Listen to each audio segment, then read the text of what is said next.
We are in. Happy Monday.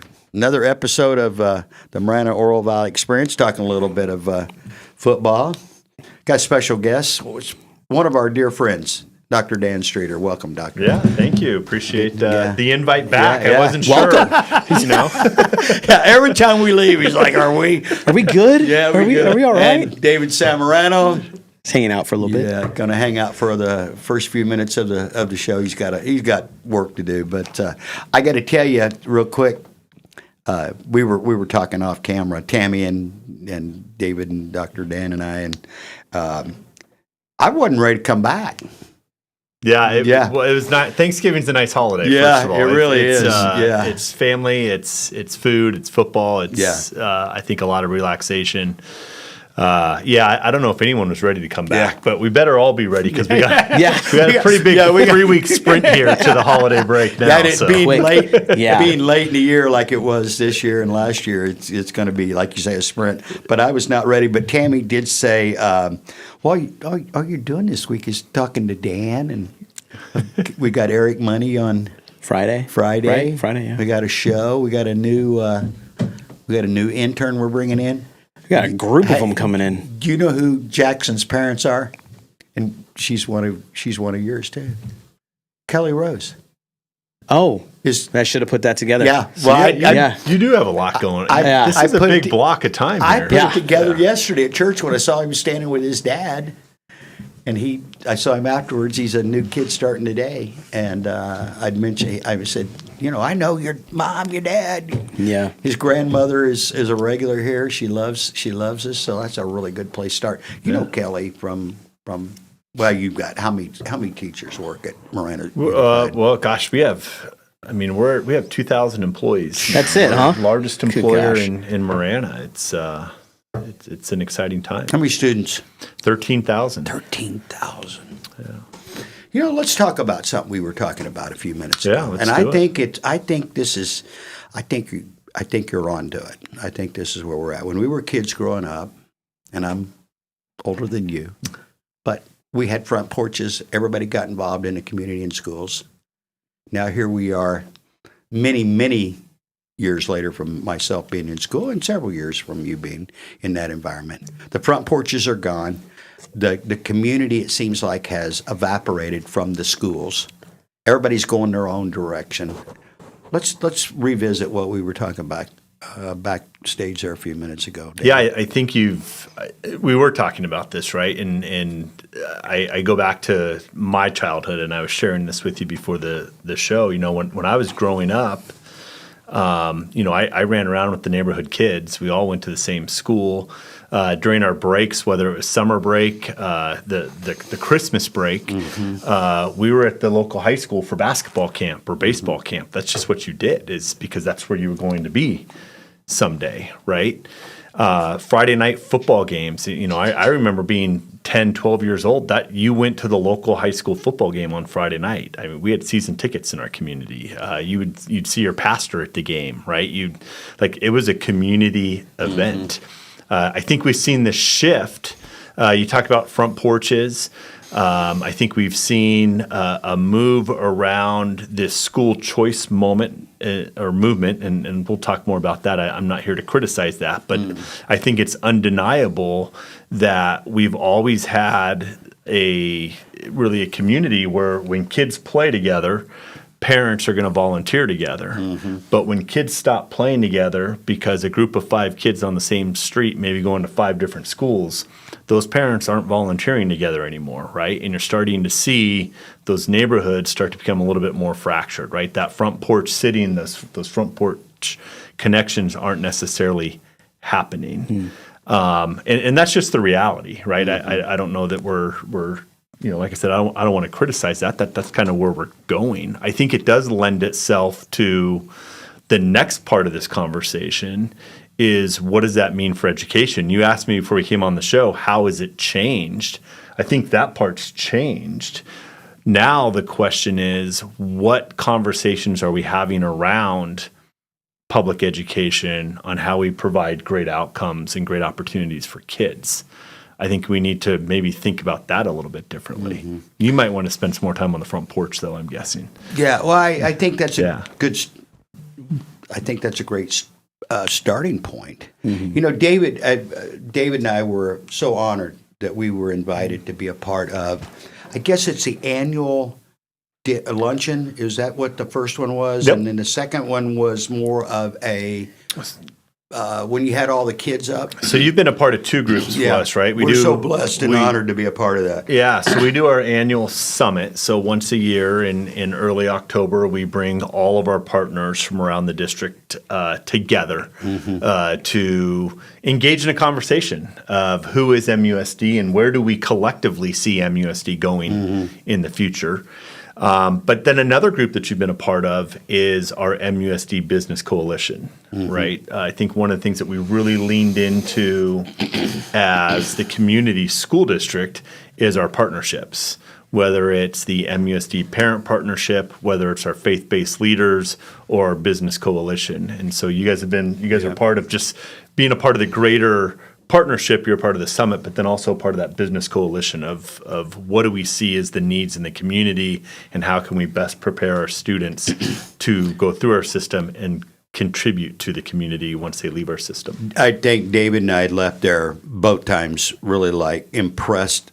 The 2 points that I want to bring up is Marana School District was awarded something recently, and I don't want to mess up what they were awarded, but they were one of 4 schools, right? Yeah, we talked districts, right? Obviously, one of our big focus areas is student achievement, right? And especially coming out of the pandemic.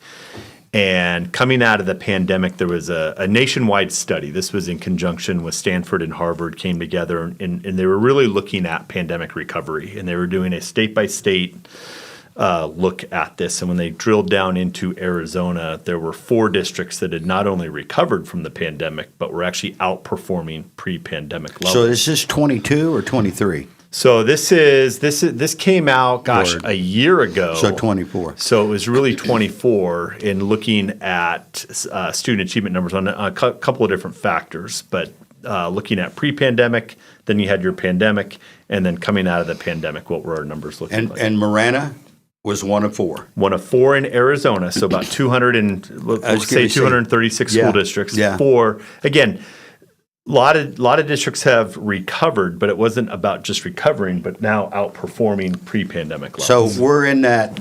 I know David and I left there going, wow, because it's less than, you were in that less than 2%. Yeah, I mean 1%. Right? Yeah, really 1%. So that was phenomenal. The other one, David, you want to address that? The kids, I think you had 6. Yeah, that was pretty great. Wow. Right? The student It's panel. dynamic. I know we left there again. David and I were like, we're in good hands. Yeah. If that's, and you had them, I don't know that any of them really knew each other prior to this experience. They came from so Didn't many feel different like it, schools. yeah. It didn't feel like that was 6 kids at all. It was, because it was juniors, it was freshmen, it was maybe not freshmen, sophomores for sure, seniors. Yeah, I mean, we had Marana High School represented. We had Mountain View represented. We had MCAT, which is our alternative high school, represented. We had students who were running through some of our advanced placement programs, students who were involved in our career and technical education programs. You had students involved in some of the co-curriculars and students involved in some of our extracurriculars, kind of a wide range to get And definitely a different background of where they were coming from. You heard their that, home right? Oh, we Yeah. got that right out of the gate. Well, yeah, I mean, there was this beauty and contention during that panel. And, hearing the student acknowledge and talk about the difference in home life and how that student that might not be engaging as much was likely dealing with the possibility of substance abuse issues going on at home. Yeah. And the family not working together and some of that stuff. And it being brought out to that comfortable environment of he was very open to put it out there. Like, hey, yeah, that might seem like what's going on, but this is probably what's happening, because that student being in the alternative placement is probably seen that more than a lot of other students. Right. There's certainly a speed bump along the way. Right. You're right. And it was refreshing to see that out and play itself out the way it did, without like having to coax somebody going, hey, just bring this issue up or give this opinion. Yeah. Or how did you feel about it? It just came out. Student panels are always, I think it's a highlight, right? You could save a lot of time by just bringing the students to the front. They put it right out there, right? And I think that's what that was about. Was look, we've had a lot of conversations about where we want to go as a district and as a community. Let's ask the students, what is their experience? What does their experience look like? What do they want out of their experience? You saw that. We did something similar coming out of COVID. It was in, I want to say it was 21. It was the summer of 21. So we're still kind of in it, right? But we're having conversations about, hey, this isn't going to last forever. How are we going to come out of this? What do our families, what do our students want? And we ran a student panel just for our administrators. Mm-hmm. And it was fantastic. In fact, a lot of our principals went back to their campuses and then ran a student panel for their staff, right? And it's such an amazing opportunity to hear directly from your students. And to your point, David, you don't know what they're going to say. No. Which I think is the power in that. 100%. Right? Because it does allow you to affirm some of your work, but then it also allows you to check some of your work at the same time. Yeah, there was I won't get into it because I think that's probably a conversation for another day, but the kids were pretty challenging on a couple of issues. Mm-hmm. One being they really wanted, and this is where it gets dicey, so I will get into it a little bit. They really want to talk about what's going on in the world. Yes. And who to trust. And how to do that. And that's the $60 million question is how do we do that? But I think they're right. I'd like to see them, this is me personally, be able to talk amongst themselves about what's going on. Right? That's a common theme that you'll hear from students is because you know what, Dan, they're doing it anyway. Right. Is we want more access to current events. We want to engage in more dialogue around current events. And to your point, Clint, that was even a topic at some of the tables that I was walking around where you heard. I mean, I heard from parents saying, "Yeah, I don't really want them to have that conversation." Yeah, we heard that too. We heard it too. Oh man, so. Yeah. Because that's education, though. That's part of it. It's the civic engagement and knowing what's going on, how to vote. Knowing the policies behind voting. How do you make it happen? How do you get involved? How do you volunteer? What are the understanding how the campaigns work, right? Because we've seen young people get involved in campaigns and run for things, which I feel should happen more often. But if you look at most of your civic boards or your councils and different things around the state and probably the country, they're older folks, right? Yeah. And it kind of puts a block in the way for the young folks to really engage and understand what's going on or be part of it. And so hearing them say, "Hey, I'd like to learn this and that," and in my opinion, hearing parents at the table say, "No, I don't want them to learn that," it's another issue we bring up about what's going on at home. And how do we encourage parents at home to be involved? Because obviously, they're not involved in the way they should be. It's interesting. I think there's two components to this, right? We hear this term in education about it's the indoctrination, right? And there's this fear around indoctrination. The challenge with that way of thinking is how do we really critically think? Is we have to be able to engage in deep dialogue with people who think differently than us, right? Yeah. Which really starts to push our own thinking, right? But we've almost created this environment where we can't do this. Oh, yeah. We can't be enlightened, right? But in any shape or form, it's really scary. Yeah, I think that it's always this balance of are we teaching kids what to think or how to think? Right, and really the purpose of education is to teach kids how to think. Okay, I'm kind of drifted a little bit, but I know, but it's going to come right back to what you just said, and you're going to be a part of this. You're already being invited. Live the Dream Media is working on a leadership program. We know great leaders. You would be one of those people. We've already done a few things, the Maxwell stuff. But we're doing some deep diving on leadership, like deep diving. And I've come to the conclusion that no one can teach leadership, but you can learn leadership. In other words, the only way to teach it, and there's no way really to teach it, is to provide people with the tools, the resources, the questions, the prodding, that when they're in their environment, they can learn to lead based on the tools and resources that have been presented for them. Because unlike math or science or so many other disciplines, we can teach that. Medicine, we can teach that because there's a procedure to all that. Leadership, there really isn't. It's what is in the moment right now important to you at school, right? Right. What happened yesterday sometimes isn't. It's actually the opposite today because things have changed. How about this? Before COVID, after COVID.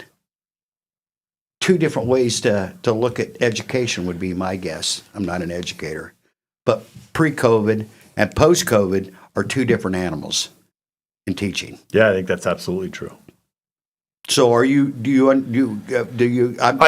agree with you. I think it's your leadership development, right, which is also your personal development, right? It's based off of your experiences. Exactly. Right? And not necessarily experience, right? Right. But your experiences. What things you're exposed to and how do you respond to those and how do you think through those?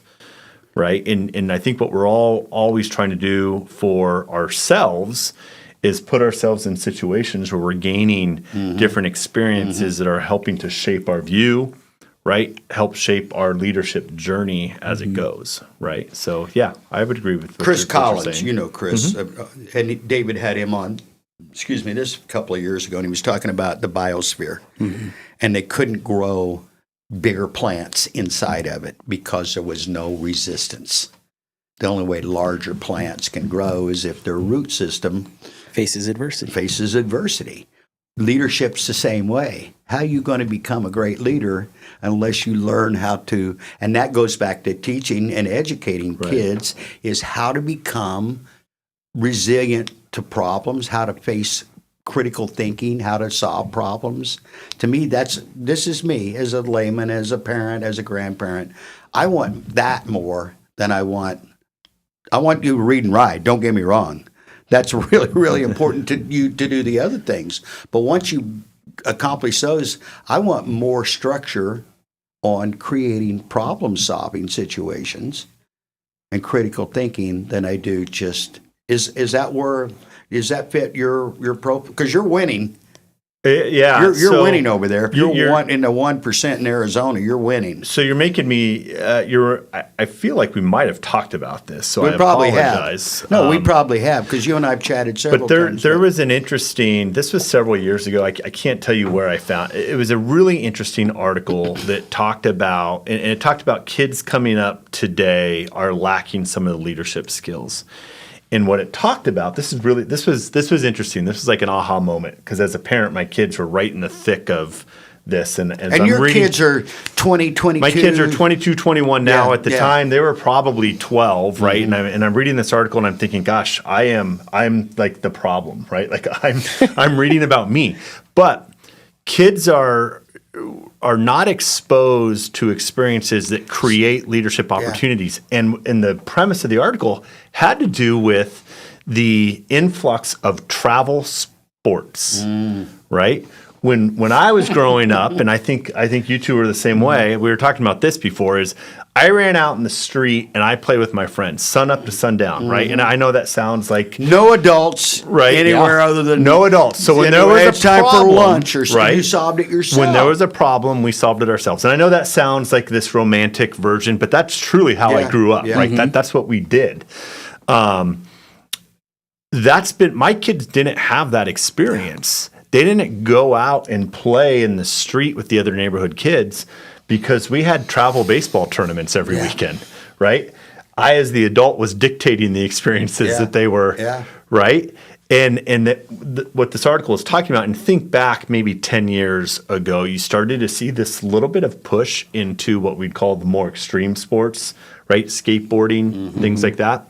In this article, the premise of the article was you're seeing that because kids are starting to gravitate towards that because adults aren't there to dictate the schedule That's for a good that, point. right? So it made me actually rethink. So I coached in my former life. I was a baseball coach. I've coached all levels, right, from t-ball to college, and quite honestly, it's about the same, right? Same conversations. Right? I can vouch for that. Pay attention. Put your glove back on, right? You did say parent. You did mention parents in there, right? But it changed. That article changed my perspective. Where obviously I'm coaching kids, right? Like we're instituting a game plan. We're doing those pieces.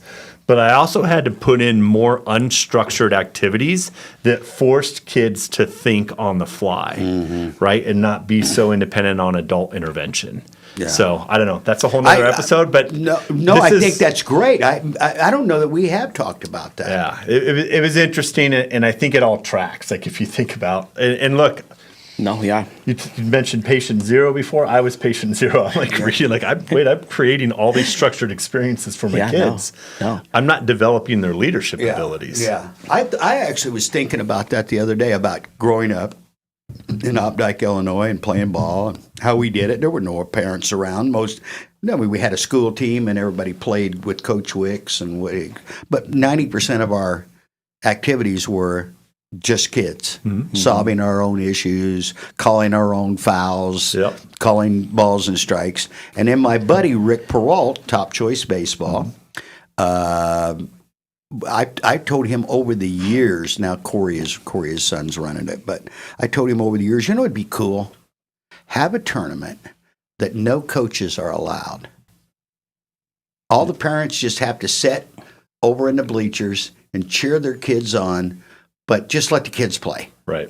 Let them fill out the lineups. Let them coach each other. That'd be fine. But no adults allowed on the field. He never followed up and did that. But how cool would that be? Because I think that's the one thing we've taken out of.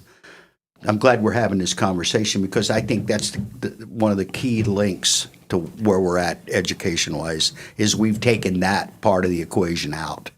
I agree. Kids right? learning on their own, a lot of times just with athletics, nothing to do with books, but learning how to work together as a unit. Because that's kind of how I felt with my kid playing travel ball was this is all about, you're not going to play shortstop for the Yankees. Right. But it's cool that it's important that you learn to play as a team. So we call that productive struggle. There you go. Right. I love it. In the athletic example, it's easy to identify where that productive struggle would work. And your example's great, right? You take the adults out, you take the umpires out. Yeah. Oh, 100%. Right? And let the kids play, and there'll be a productive struggle over that piece. And I think that so when we take this back to education, right? This is the conversation that you're having with teachers is allowing kids to go through the productive struggle. Right, because what the easiest I'm way making note of that right now. The easiest way to get through a 50-minute class period with 25 to 30 kids in front of you is to ask them questions that they know the answers to. Softballs, right? You just keep throwing softballs. Everybody feels good, right? There's no conflict, right? But that's really not moving the needle on learning. Learning is allowing kids to engage in that productive struggle. Conversely, we have that conversation, and we've talked about the new high school that we have, Marana Vista Academy, the personalized learning high school. Love that. We're having a lot of conversations with parents, not so much now, we've kind of gotten over this initial hump, but early on, a little bit different learning environment, not a bell schedule, a little bit more cross-curricular, a little more hands-on. Kids are kind of struggling because there's a little bit more, I'm not going to say freedom, but more ownership in how their education looks. And we had to go through a productive struggle period where kids were having a hard time with that. And there's a little bit of counseling of parents, like, hey, let your kids struggle right now. This is going to pay off, but we got to get over this hump, right? And I remember my own kids, my youngest son was in a personalized learning middle school, and I remember he was about 2 weeks into it. And he said, I want out of this. I just want you to send me back to my honors classes because it's easier. Or it's right? I could cruise I'm like, through. okay, that's a bad argument, right? Yeah. You don't pick what's easier. But why do you say that? Well, because in school, a lot of times it's about compliance, right? In my honors classes, they tell me what to do. I do it. I get an A. In this personalized learning, I'm having to identify a learning path. I'm having to do things. I'm getting feedback. I'm having to constantly correct what I'm doing. I'm in this iteration phase nonstop. This is hard, right? And then that's why you're not moving back your honors class, right? Yeah. The hard is good. You got to embrace the hard a little You bit. come out so much stronger with that. I mean, you're just constant adversity, constant decision making, constant ownership. What you're talking about, Dan, I feel bleeds into the corporate world as well. I'm sure you've seen it.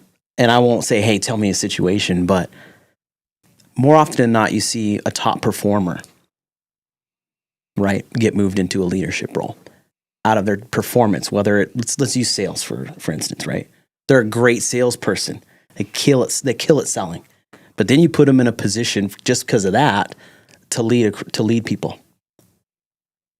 Well, you also had somebody that wasn't the top performer, but was an incredible leader, right? And there wasn't a situation created for them to be that leader. That productive struggle you were talking about. Absolutely. They didn't have that. They didn't have that opportunity. You just went, hey, this is the best performer. I've heard stories. I hear stories all the They're time. going to kill it over here. Yeah, They and call then that the Peter principle. Yeah, and then you put them in that role, and you see a lot of problems.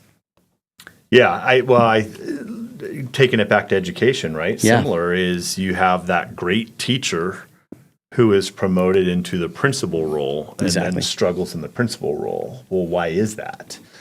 There's some different skill sets involved there. And how intentional were we with the leadership development? Creating experiences that stretch you out of your comfort zone, to your point, David, right? That stretch you out of your comfort zone to help you grow into those pieces. Yeah. So I think you see it. Yeah, I think the corporate world for sure. You see those examples of how are we stretching people outside of that, and zone of comfort. Before I got a jet here, but I just want to say thank you, Dr. Dan Streeter, for you said something that really hyped me up. Is that you engaged the parents on that struggle with their students in that new environment and how they got to understand that there's this freedom, right? The ownership and things. There's a lot of availability and opportunity for them to get better. And you have to work on making that happen. Because you told me something about your schedules, like I think your schedule is spoken for almost every minute of the day. Right? That is intentional. Because I think we could all agree, like we could all go, hey, we're just going to call it a day. If we just want to wipe stuff out and there's responsibilities. And I think that's easy to do in culture and say, hey, you know what, I'm going to do me today. It's easier that way. So I want to thank you for engaging the parents and doing that. Because I know that that's not easy. Yeah, no, I appreciate you saying that. That takes a lot. Yeah, no. Well, I'm glad you pointed that out because we started this. I don't know what word like that. We're on a bird walk, but we started this with how the neighborhoods used to be and how the schools used to be and how the schools are different. So understand that I think there's a deeper conversation on what public education should look like, but a big part of that is we see parents maybe not necessarily volunteering at the same level. We as the schools have to look in the mirror and ask ourselves, are we creating barriers? Are we not creating an inviting environment where parents feel like they're welcomed into the conversation? I think we'd be remiss if we didn't have a little bit of self-reflection and self-ownership in what some of these challenges are as well. So absolutely. I'm getting old. I started grade school in like 1963, so we got that going, and then I see my kids and we're involved. I think, I'm not saying it wasn't there before, and we romanticize how it used to be. Right. It wasn't perfect. We had issues in the 60s and 70s and 80s, but they're different issues now because the world has changed and evolved. But I do feel like some of that was in play when my kids were in school. And it all starts at home. By the way, let me just make sure I I'm clear on that. But you could almost feel a resistance from the system, and I'm talking the system kind of as a whole, as opposed to the way it was when I was a kid growing up. Because it was just, of course, things have changed. Schools are in lockdown because of outside activities that create. So that was never discussed when I was a kid going to school, that there might be a violent situation going to take place. 100%. So it was just, there was, you could come and go. Parents came and went. Siblings came and went. We can't do that now. Unfortunately, we can't do that now. But I, as a kid growing up, my kids are in their 30s now, but I could kind of, it wasn't like overt, but you could kind of sense that in certain teachers, like, yeah, I got this.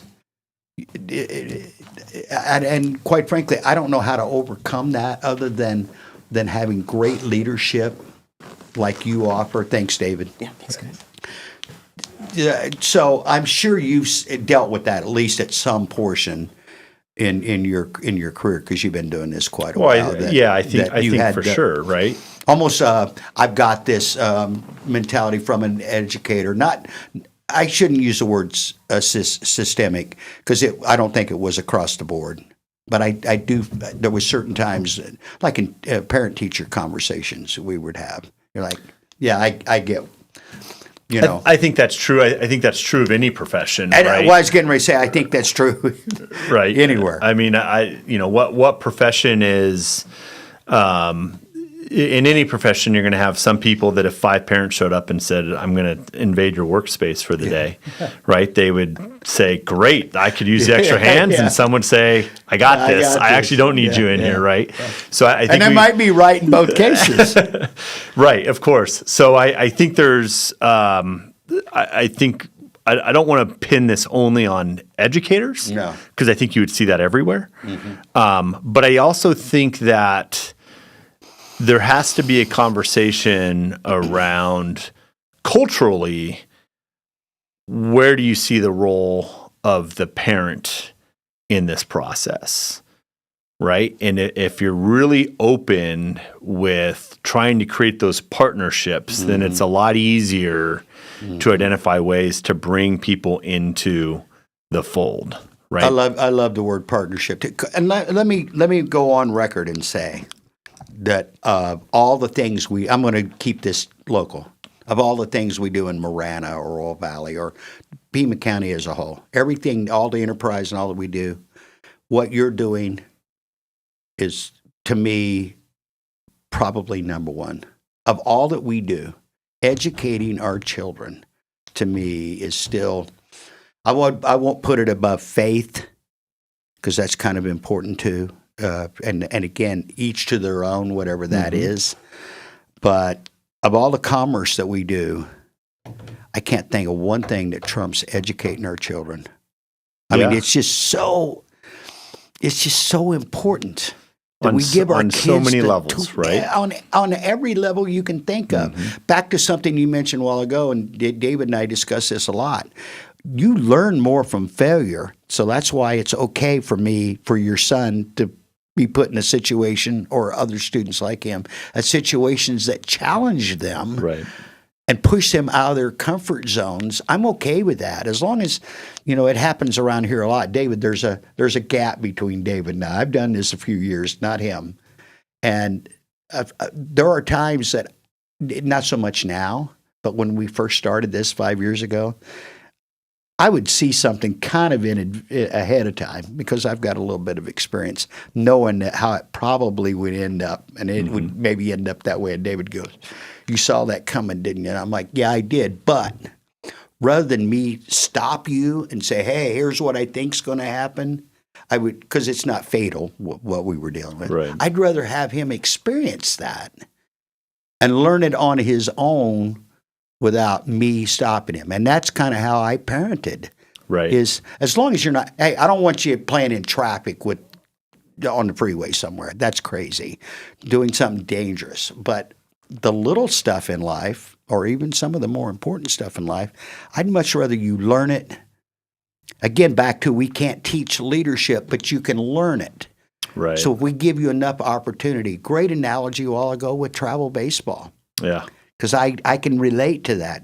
Spent a lot of time in that. Still, I'm not actively involved, but I'm on the periphery of it happening. Right. And you can see what has happened. All that joy that would go with solving a problem has been eliminated. Right. And quite frankly, most of that's for the parents anyway at this point. Yeah, and remember the travel baseball. I gave Rick Peralt an obscene amount of money over the course of my kids growing up. Shouting you out, Rick. So I was a part of this, right? But I think it's so. Can I jump on real quick and please. do a little quick follow up with Rick Peralt? You know, Rick Peralt no longer owns Top Choice Baseball. A huge corporation came along and bought him out. Right. And his son is still involved in it. But this corporation is now going to take all of it out. Rick at least cared. You know what I mean? I hate to hammer this big corporation, but this huge corporation that's getting ready to go public has come and bought the Rick Peralts of the world out. Yeah. You know that's probably not for the better. That's it's good for Rick Peralt's wallet. Way to go, Rick. Congratulations, buddy. Okay, I didn't mean to interrupt you, but and the only reason why I did was because they're even going to make it more, it's going to even be more intensified. Right. What has happened over the last 25 years? For sure. I want to go back. You were talking. So we're talking about allowing that productive struggle, allowing some failures along the way. But I also think that it's important to acknowledge that your growth comes from those little successes that happen along the way too. Right. So I always ask people, what's the biggest thing you've accomplished? Right. And you think about whatever that might be. Right. I'm not going to say that getting a doctorate was the biggest thing I accomplished. I think that was just a test of perseverance. But maybe I did Ironman Arizona back. Right. That was a big endeavor. Right. That was kind of scary. Right. There were moments that I woke up not feeling like I wanted to do a workout, but also knowing that if I don't do the workout, I might die on November of 2000. Right. Like I need to be in shape enough to do this. But then you do it. And it opens up a whole nother set of doors of possibilities. Right. That I think for our kids, when we give them opportunities to achieve and do big things on their own, each time they accomplish something, you're opening up a couple more doors that gives them more experiences for leadership, right? And we should celebrate those, growth, right? Right? I mean, don't 100%. Don't live on it forever. Yep. Don't rest on your laurels. But when you've achieved, I don't care. You fill in the blank of what someone achieved. Especially we're talking students now. Anything, whatever it right? is, whatever it is. Attaboy. Yep. Attagirl. This is great. Let's go get a treat. Let's that special thing you've been. Here it is. Right. But don't rest on that because the next victory is going to be sweeter than this victory. Yep. Right. Oh, yeah. And especially when you were training for that, the breakthroughs were huge each time you accomplish something further down the road. And that transfers to anything, right? You think about your professional life. You do something big. Now you know you can do something bigger, right? You continue to grow in those endeavors. You know, I have, and I'm proud to say this. I haven't had a real paycheck in 30 years. I know that because I left my last paycheck when my wife was 8 months pregnant with our second child. She'll be 31. So it's almost 31 years, like she was born in January. So 31 years since I had a paycheck. There were times during that 31 years that I questioned what I was doing. Right. Right? Tammy now hasn't had a paycheck in 20 years. There were times we questioned that. Are we making the right choice? It was temporary because by the end of the day or the next day, or you saw light and you're like, this is good. Right. Now, this many years later, it looks like smooth sailing when I look back, but it wasn't. Yeah. And you know what, Dan? I don't know that a lot. And I'm not saying we're special, you and I. Well, I think everybody's special, but. I want more people to feel that. And too many people, that's where leadership becomes so important in any aspect. A parent can be a leader, a teacher can be a leader, business can be leaders, political leaders. Well, Lord knows we need more of those. But I want people to feel that joy of that Ironman, of pushing through that. And most people, and correct me if I'm wrong, I just don't see that happening. Now, this is not educational, but it still starts there, right? Don't we as parents and educators instill that in our kids early? Yeah. That success is dependent on your effort at the end of the day more than anything. There's a little luck involved in success. We can all agree with that. But who was it said, the harder I work, the luckier I get? That's right. Luck is when preparation meets opportunity. Exactly. Right? It's I want to again thank you for we're coming. We got a little bit of time left. We're coming to the end, but thank for including Live the Dream Media, David and myself in these recent, because it was eye opening for us. Well, it's been fun having you guys, and I know you guys are partners with, I think, PAL, Yes. right? The Yes. preschool, Play and Learn preschool. Awesome ladies, man. We are just so thrilled that when we show up, we see we're like, this is incredible. We're friends. We've developed friendships away from that environment now. We follow them on Facebook and see what all the stuff they're up to, know their kids and stuff. Which is that's part of it's back to that front porch kind of mentality. Well, creating that community, right? I think one of the things that I'm really proud of in MUSD is all of our schools have been adopted by a local business, right? And so you start to create those connections, right? And I told him, I said, you guys are right up the street. All you have to do is ask us. We'll be there. One thing real quick, and I have followed up, but we haven't followed up. The thing that I mentioned to you about the Kids USA. Oh, yes. Remember? Yes. Okay. We can make that. We're going to help you make that happen. Yeah. That was one thing that I was so impressed by at the summit was all the faith-based organizations that are involved. I was really impressed by that. And I offered Sean McClellan, you know Sean. Yep. He mentioned this because I mentioned what we were doing. And he's like, I was involved in this in Denver. So what we need is, and I'm working on a pastor, we need someone from our church, preferably a pastor that is in with the kids. Right. To sponsor this, and we can come and be a part of. And since we're moving to Marana, hopefully we'll be by this time next year. Hopefully, the Marana campus will be at least phase 1 will be done, which will have more athletic fields and stuff like that. But it works. I said this is something I really want us as a church body to get involved in because it's faith based, but it's not. We're not coming in and running. I mean, we talked about that I think that was at lunch after the business meeting. Or actually, it was after the last summit. I'm looking forward to continuing that was so cool conversation. though. That opportunity to come and read to the kids or be involved in the school. I mean, that's again back to what we used to do. Look, I understand. It's not going to be the way it was. You understand that. Right. There's certain things have changed that we can't do that. But the spirit of that can be there. Fair enough? 100%. I think that's what makes Marana unique and great is the community aspect that exists there, right? And what does that look like? That looks like identifying who your partners are, whether it's your parent partnership, your business partners, your faith-based leaders, whatever it is, how you engage those partners. Yeah. So we discovered that. I'm on the founding board of the new Marana Food Bank, and every time we put a call out to the community, a year ago, we needed to buy a truck. Refrigerator truck to go salvage food from grocery stores. Boom. We had Louiselle and Sophia in here, did a fundraiser immediately. And in 1 hour, we did like $5,000 here at this table.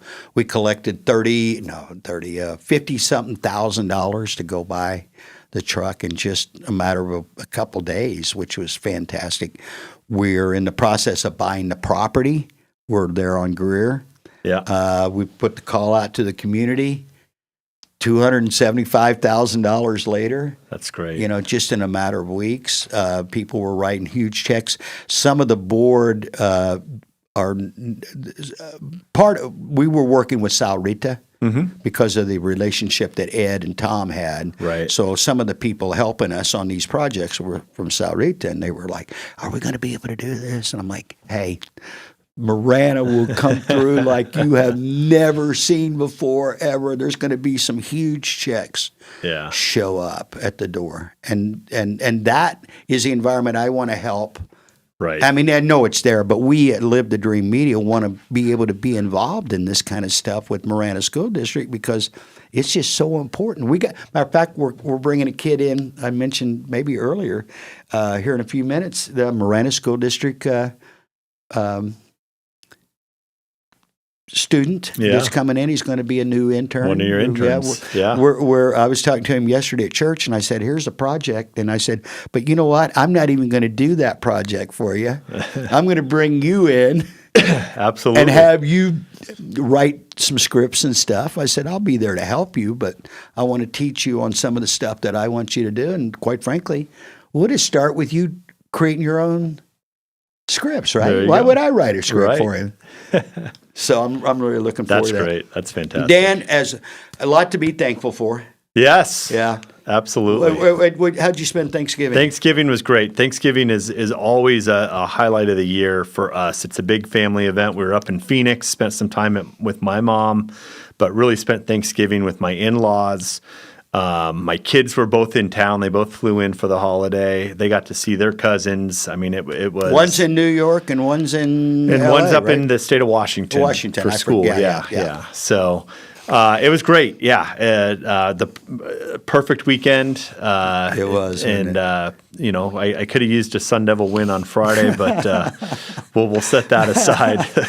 Well, I'm from the state of Arizona, so I live in Tucson now, but I did live in Phoenix a while. So, to me, it's we have a lot of fun at the office with the ASU U of A thing. My office took some hits from some decorators leading up to the big game, and I'm surprised my phone didn't blow up Friday night. Although it was kind of quick and painless. It was kind of a blowout, pretty fast, not very competitive. Yeah. I think there was some sympathy maybe coming my way. Hey, so you're a baseball guy. I'm a baseball guy. We're gonna go to a few games in the Diamondbacks. Let's do that. Yeah, I'll get you some dates that I'm working on. I've already got some tickets.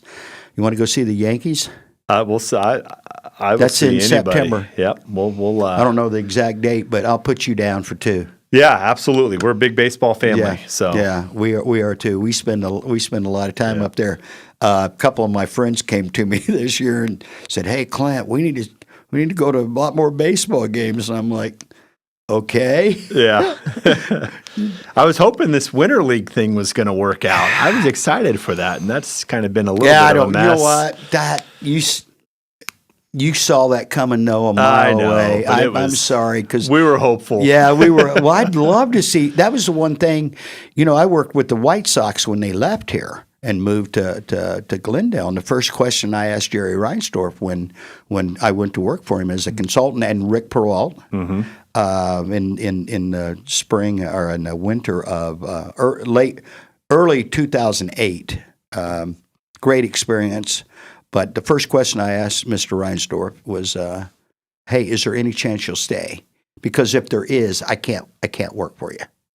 I can't help you leave. Right. If there's any chance you'll stay." Right. And he looked me straight in the eye and said, "We're out of here. Yeah. Now, next week, next month, next year, winter league, whatever." Well, okay, I'll take. As a Cub fan, I'll take your money. Rick, you say, "Clint, you took that man's money wearing a Cub hat." I said, "I did not. I had him go get me a fitted one, and I put it on, and he wrote a check." But that sucked when we lost spring training. Yeah. I'll just say, because I love going to spring training. Now I have to drive to Phoenix. Yep. When I lived in Phoenix, it was easy. You just pick a game you want to go to. Pick a game. I mean, that's the attraction of Yeah. Phoenix, right? Yeah. That's why you see so many teams that love that area because it's all so convenient and close, right? Hey, Dan, that was on. They had to plan way before the White Sox left. I can't think of the guy's name, but he was TV sports journalist in Phoenix. I can't think of his name. I can see his face right now. Back in the early 2000s. he was elected state representative of Goodyear or somewhere from Right. Goodyear up there. And immediately they changed the law in the state of Arizona that allowed that to happen. Right. And once you read it, you're like, well, that was written for the White Sox to leave TEP, which they did. But from a business standpoint, it makes sense. Of course. Put them all in one small area, unlike Florida. You want to see them? They're all over the state. Spread out. They're spread out. Arizona, they're all within 45 minutes to an hour of each other. It makes total business sense. Yep. But it sucked as a fan of baseball, spring To training have it in your baseball, backyard, To have of it in your course. backyard. That stinks. And so when they talked about him coming back, and a good friend of mine's Edgar Soto. Uh-huh. Edgar Soto is the director of the Southern Arizona Sports and Film Authority, or Something like that. I know. There's I had a title there. Yeah, we had a conversation. I know he was. I was really intrigued by some of that work. Yeah, that and he he's was such a engaged in. good dude. Yeah. And I'm rooting for him. And he's always like, Clint.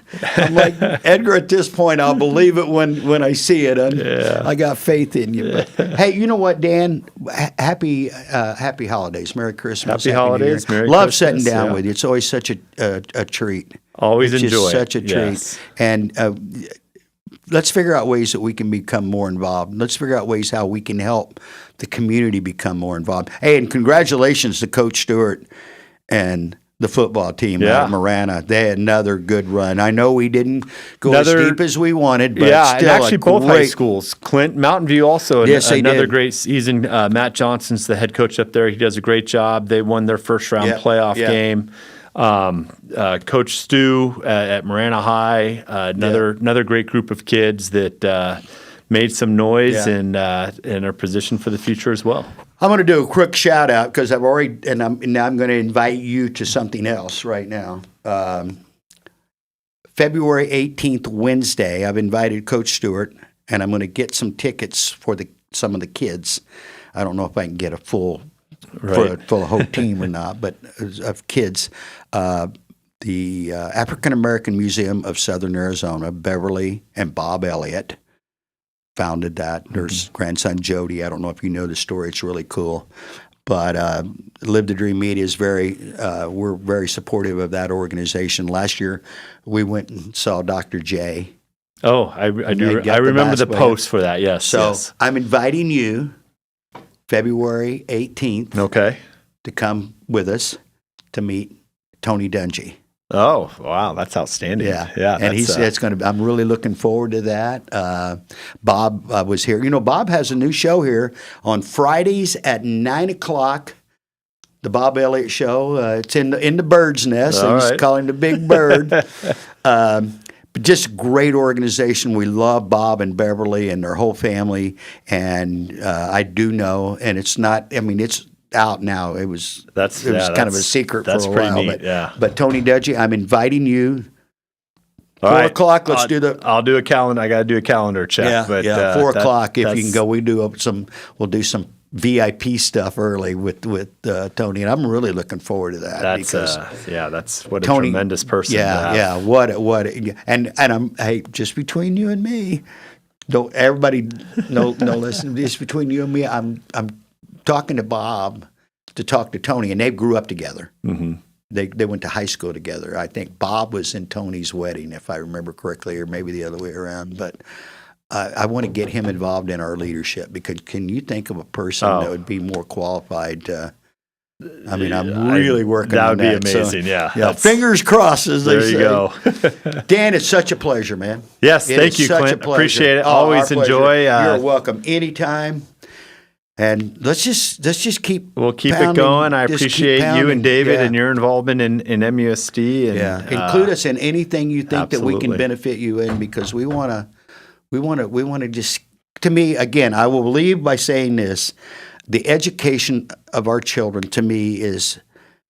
I can't think of anything more important that we do as a society than how we treat our kids, and education being paramount in that, how we treat our kids. Absolutely. Okay, guys, we appreciate it. Boy, that hat I never got it quite right. There we go. Okay, I'll go out of here with looking like I've got a level head. Some things are deceiving. Hey, guys, thank you for listening. Stay tuned. Blaring out the Bible will be here with Summers in just a minute. And as we always say, be nice to each other. It's just not that hard if you try.